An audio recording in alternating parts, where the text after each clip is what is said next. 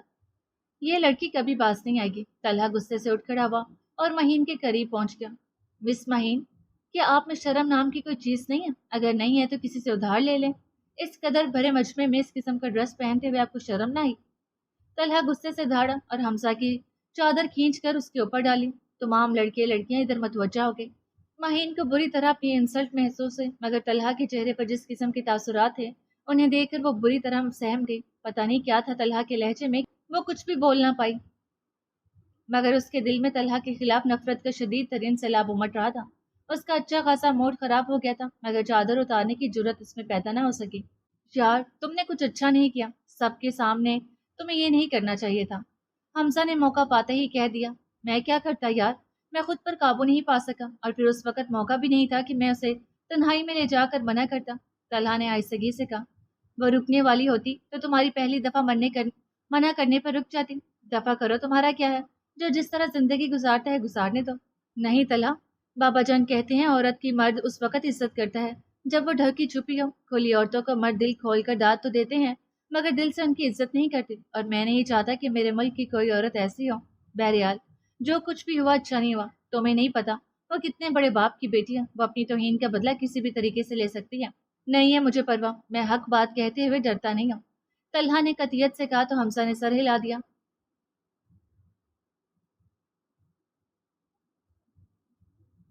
مہین کی حالت پل کھاتی ہوئی ناگن کی سی ہو رہی تھی جو انتقام کی آگ میں پاگل ہو رہی تھی۔ اس کے دل میں غم و غصے کا ایک طوفان ابل رہا تھا، بس وہ موقع کی تلاش میں تھی۔ وہ لوگ پریولیج سے فائنل میں پہنچ گئے تھے۔ طلحہ نے بہت شاندار نمبروں سے پریولیج میں ٹاپ کیا تھا۔ مہین خود بھی دل میں اس کی ذہانت کی قائل ہو گئی تھی۔ ڈپارٹمنٹ کی اکثر لڑکیاں اب دوپٹے اوڑھ کر آتی تھیں اور بے حد سلیقے سے اپنے ارد گرد پھیلائے رکھتی تھیں۔ لڑکے بھی ذرا محتاط رہتے تھے کہ طلحہ سے وہ بھی ڈرنے لگے تھے، اور یہ حقیقت ہے کہ من کے اجلے اور پاکیزہ کردار لوگوں میں آپ ہی آپ بہت بہادری آ جاتی ہے، سو اسی لیے طلحہ بے حد نہ ڈر تھا۔ ماہ رمضان شروع ہو چکا تھا اور آخری 10 دنوں کی طلحہ نے چھٹی منظور کرا لی تھی۔ یہ صرف اس نے حمزہ کو بتایا تھا کہ اس نے اعتکاف میں بیٹھنا ہے، اور خبردار کسی کو اس بات کی بھنک بھی نہیں پڑنی چاہیے۔ طلحہ نے اسے خبردار کیا۔ حمزہ نے رشک سے اسے دیکھا۔ یار، یہ تو نیکی کی بات ہے، سب کو پتہ چلنا چاہیے۔ نہیں ابھی نہیں، عید کے بعد بے شک بتا دینا، طلحہ نے کہا۔ اچھا یار، ہم جیسے گناہ گاروں کے لیے ضرور دعا کرنا۔ میں انشاءاللہ چاند رات کو آؤں گا تمہارا استقبال کرنے۔ مجھے پلیز اپنا ایڈریس تفصیل سے سمجھا دو۔ طلحہ نے اسے ایڈریس لکھ کر دے دیا۔ ہاسٹل ویسے بھی آہستہ آہستہ خالی ہو رہا تھا، سو طلحہ سے کسی نے نہیں پوچھا کہ وہ کیوں جا رہا ہے۔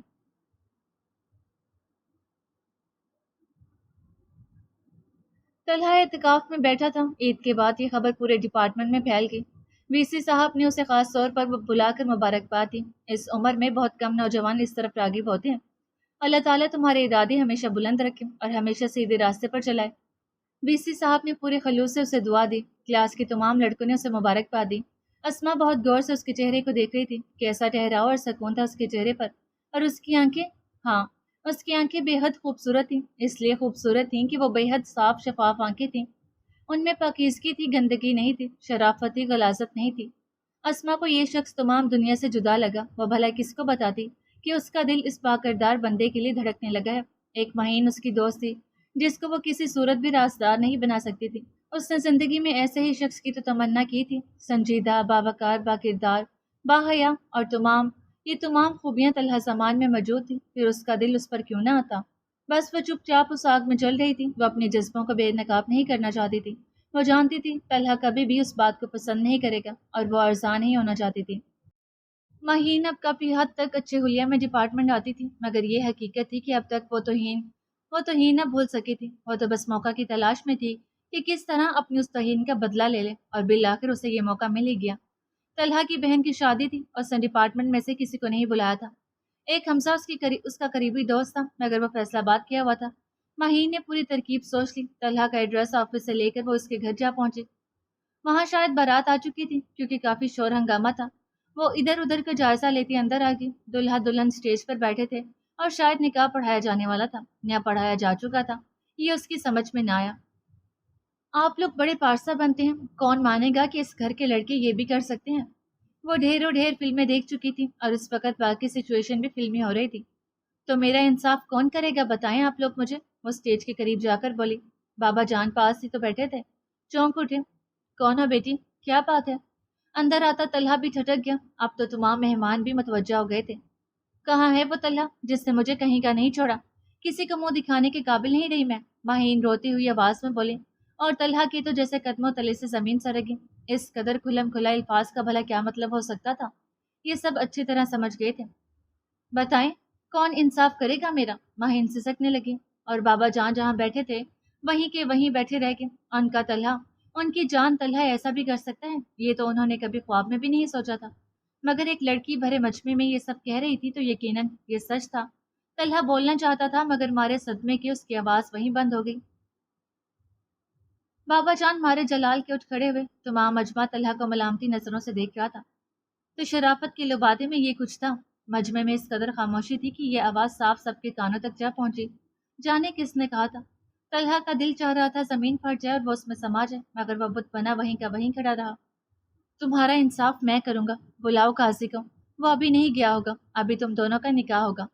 مہین کی تو سیٹی گم ہو گئی، یہ تو اس نے سوچا بھی نہیں تھا کہ ایسا بھی ہو سکتا ہے، مگر اب تو نہ وہ اپنے الفاظ واپس لے سکتی تھی اور نہ واپس جا سکتی تھی۔ فوراً قاضی کو بلایا گیا اور وہی اسی وقت ان کا نکاح پڑھوایا گیا۔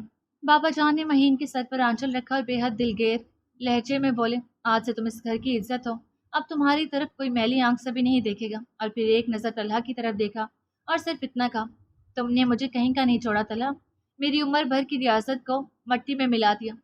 ڈھیروں شفاف قطرے ان کی آنکھوں سے پھسل پڑے اور دوسرے ہی لمحے وہ اپنے کمرے میں جا چکے تھے۔ اس قدر تذلیل اور رسوائی بھرے مجمع کے سامنے طلحہ ابھی تک ساکت تھا۔ امی جان تمہارے صدمے کے بے ہوش ہو چکی تھی۔ تمام مہمان باتیں بنا رہے تھے، طلحہ کی ذات پر کیچڑ اچھال رہے تھے۔ بہت چپ چاپ ساہستہ کی رخصتی ہوئی، یوں جیسے کوئی جنازہ اٹھا ہو۔ سارے گھر پر ایک ہوکا سا عالم تھا۔ مہین خود بھی پریشان ہو رہی تھی کہ وہ پاپا کو بتا کر نہیں آئی تھی، مگر خیر پہلے بھی تو وہ رات کو دیر تک گھر سے باہر رہتی تھی۔ اس نے بے حد فاتحانہ نظروں سے طلحہ کی طرف دیکھا، یوں جیسے کہہ رہی ہو، دیکھ لیا نا کیسے بدلہ لیا اپنی تذلیل اور توہین کا۔ مگر طلحہ تو ابھی تک ساکت اور جامع تھا، اس کا ذہن کسی بات کو قبول نہیں کر رہا تھا۔ تمام مہمان آہستہ آہستہ توبہ توبہ کرتے رخصت ہو گئے۔ امی جان کو ہوش آیا تو وہ دھاڑے مار مار کر رونے لگیں، اور طلحہ کو بھی جیسے ہوش آ گیا، وہ بھاگ کر ماں کے پاس پہنچا۔ ہٹ جاؤ میرے سامنے سے، رونے دو مجھے اپنی بے عزتی، یہی کردار تھا تمہارا؟ امی جان پلیز میرا یقین کریں، طلحہ گڑ گڑایا، مت صفائیاں پیش کرو، دور ہو جاؤ میری نظروں سے۔ امی نے کچھ بھی سننے سے انکار کر دیا۔ طلحہ چپ چاپ اپنے کمرے میں آ گیا تو مہین پہلے سے موجود تھی۔ تم اس قدر گر سکتی ہو یہ میرے تصور میں بھی نہیں تھا، میں تو سمجھتا تھا عورت قابل احترام ہوتی ہے، مگر تم جیسی عورتیں تو نفرت کے قابل بھی نہیں ہوتی۔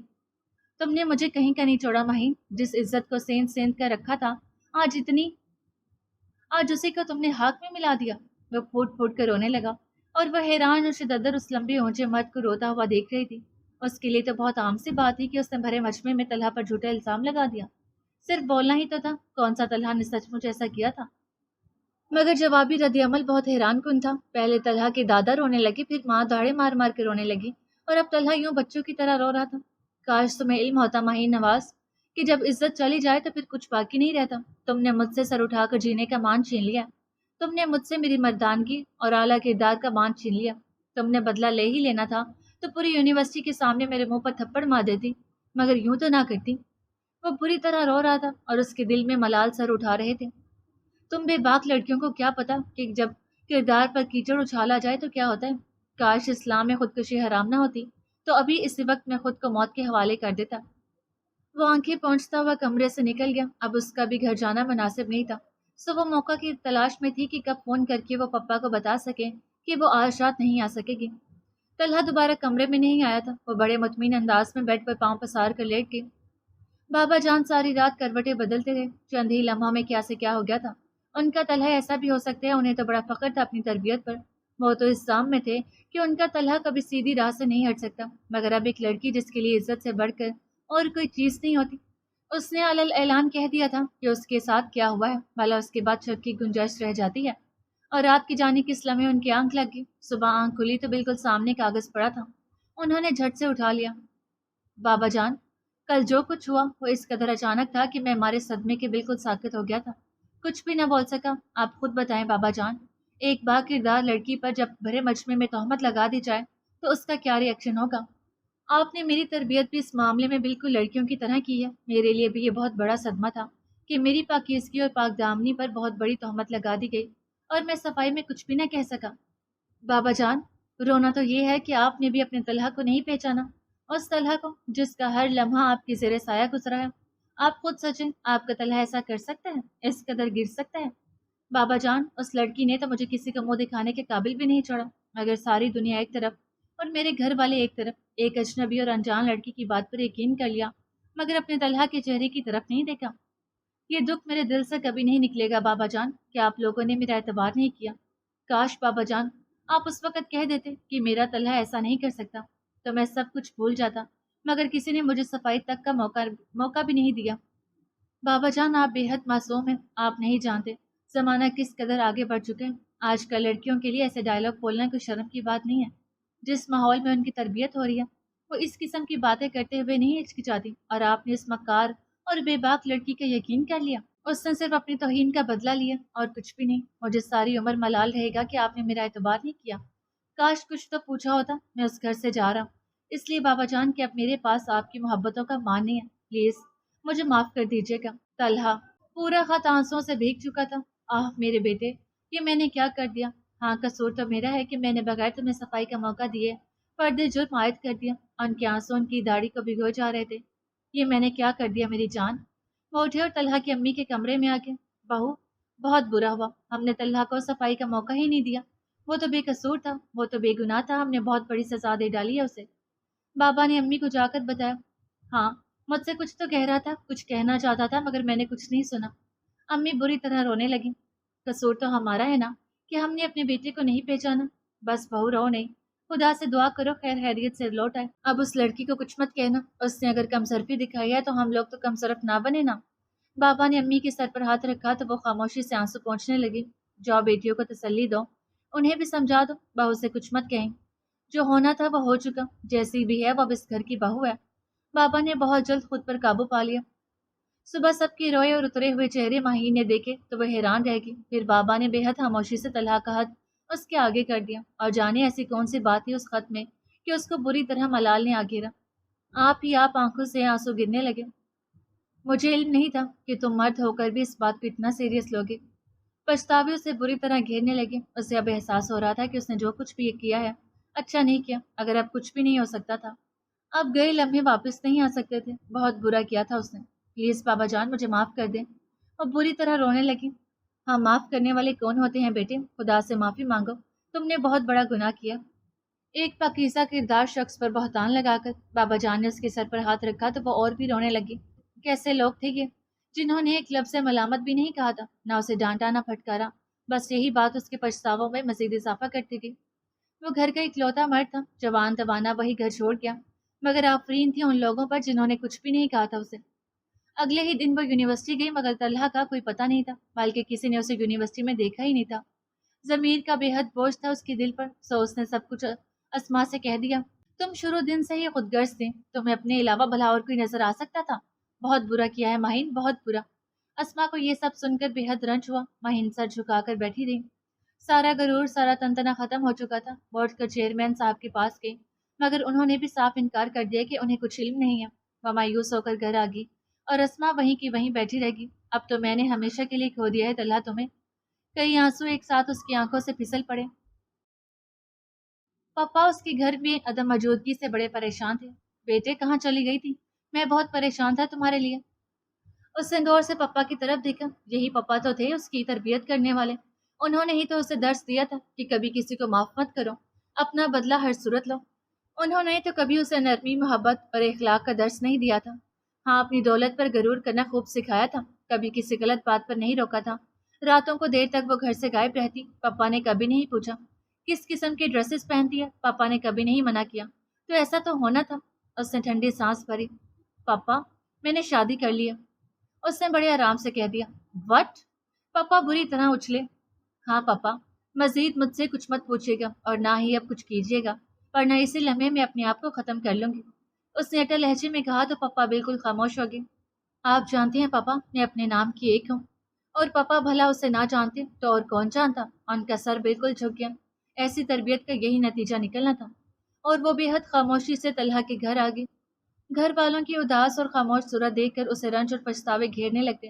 وہ رو رو کر گڑ گڑا کر خدا تعالیٰ سے معافی مانگتی، مگر خدا تعالیٰ ابھی تک اس کی دعا کو شرف قبولیت نہیں بخش رہا تھا۔ سائرہ اور مائرہ ہر ممکن اس کی دل جوئی کرتی، مگر اسے سکون نہ ملتا۔ پورے 3 سال ہونے کو آئے تھے اور طلحہ کی کچھ خبر نہیں تھی، جانے کہاں تھا، کس حال میں تھا۔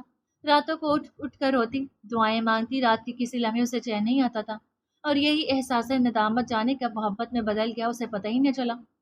یہ تو اس پر اب انکشاف ہوا تھا کہ جتنی خوبیاں طلحہ میں تھیں اس کے آس پاس رہنے والے کسی مرد میں نہیں تھیں، اور پھر دن بہ دن یہ محبت بڑھتی چلی گئی۔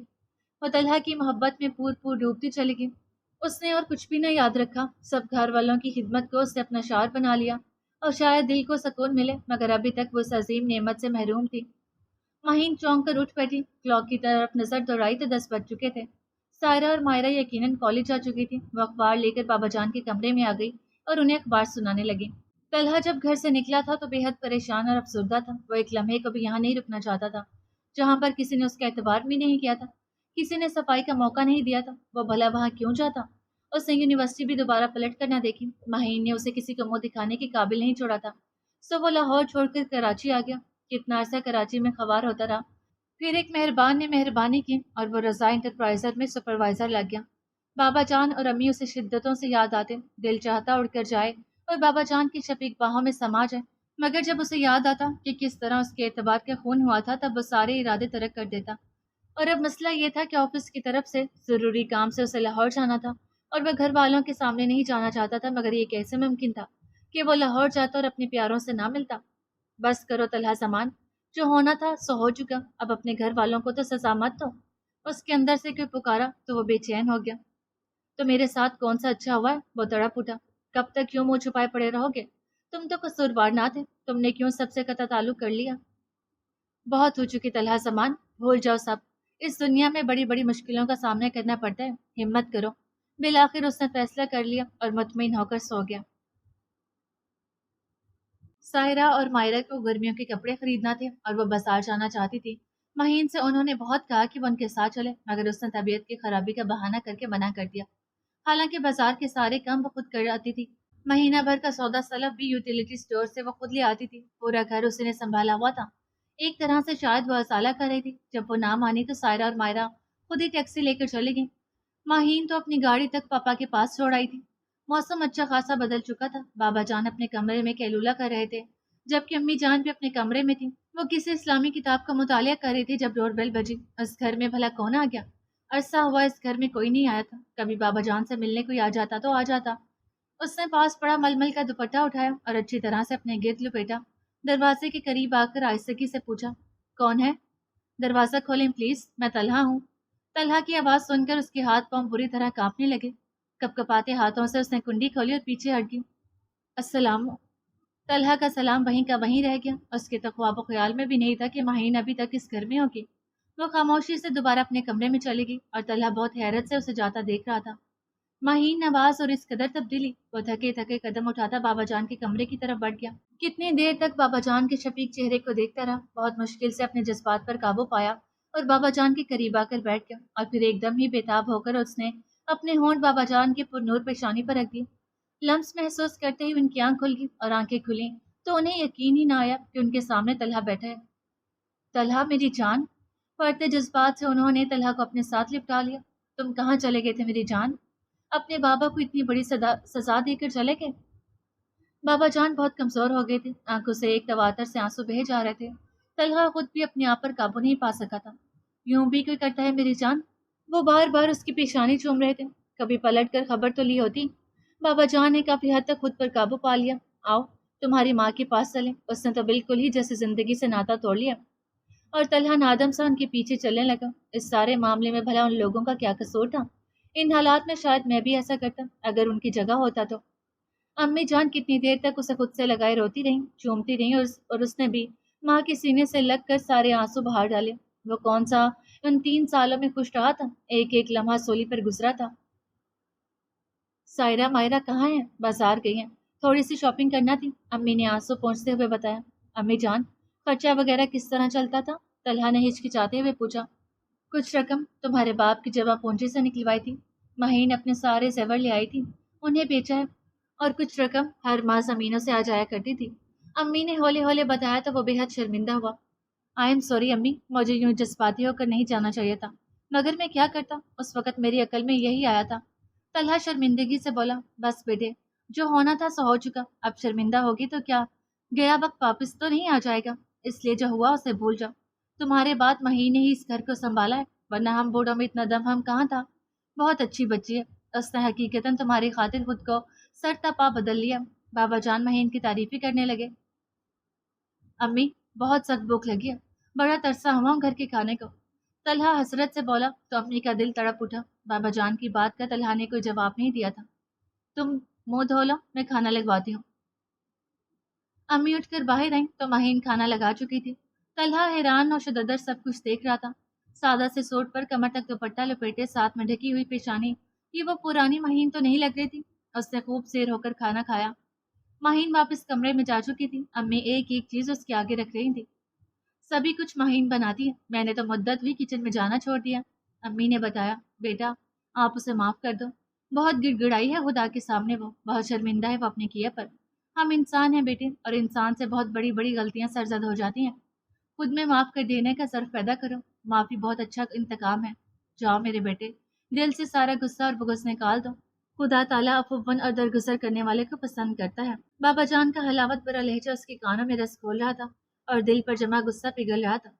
بابا جان، میں آپ جتنا ظرف کہاں سے لاؤں؟ طلحہ بے بسی سے بولا۔ بیٹے جان، اعلیٰ ظرف بننا پڑتا ہے، خود میں معاف کرنے کا حوصلہ پیدا کرنا پڑتا ہے، یہی سوچ کر کہ میں بھی تو انسان ہوں، مجھ سے بھی تو کوئی خطا ہو سکتی ہے۔ بابا جان نے شفقت سے اسے سمجھایا تو وہ سر جھکا کر اپنے کمرے کی طرف بڑھ گیا۔ مہین نے دروازہ کھلنے اور پھر بند ہونے کی آواز سنی تو جہاں بیٹھی تھی وہیں کی وہیں بیٹھی رہ گئی، ہاتھ پیروں سے جیسے جان نکلنے کو تھی، اس سے ہلا بھی نہیں جا رہا تھا۔ میں 3 سال بعد آیا ہوں، ملو گی نہیں؟ طلحہ کی بھاری مگر نرم آواز اسے بری طرح چونکا گئی۔ اس نے سر اٹھا کر دیکھا تو طلحہ باہیں پھیلائے کھڑا تھا۔ وہ تڑپ کر ان کھلی باہوں میں سما گئی اور سسک سسک کر رونے لگی۔ بس کرو مہین، پچھلی ہر بات بھول جاؤ، طلحہ نے آزردگی سے کہا، مگر وہ اس سے لپٹی بری طرح رونے میں مصروف تھی۔ آپ کہاں چلے گئے تھے؟ میں اسی ملک میں تھا، کراچی میں جاب کر رہا تھا۔ ایم اے تو خیر ادھورا رہ گیا، مگر بہرحال اس کی آواز میں پھر دکھ اترنے لگا۔ آپ کو اتنا عرصہ کبھی گھر کا خیال نہیں آیا؟ اس نے سسکتے ہوئے پوچھا۔ آتا تھا، ہر لمحے آتا تھا، مگر میں خود میں معاف کر دینے کا ظرف پیدا کر رہا تھا۔ بڑا کم ظرف بندہ ہونا، طلحہ نے اس کے آنسو پہنچ ڈالے۔ بہت بری ہوں میں، کس قدر دکھ دیے ہیں آپ کو۔ جو انسان کی قسمت میں لکھا ہوتا ہے وہی ہوتا ہے، یہ بات بہت دیر سے میری سمجھ میں آئی ہے۔ طلحہ سنجیدگی سے بول رہا تھا۔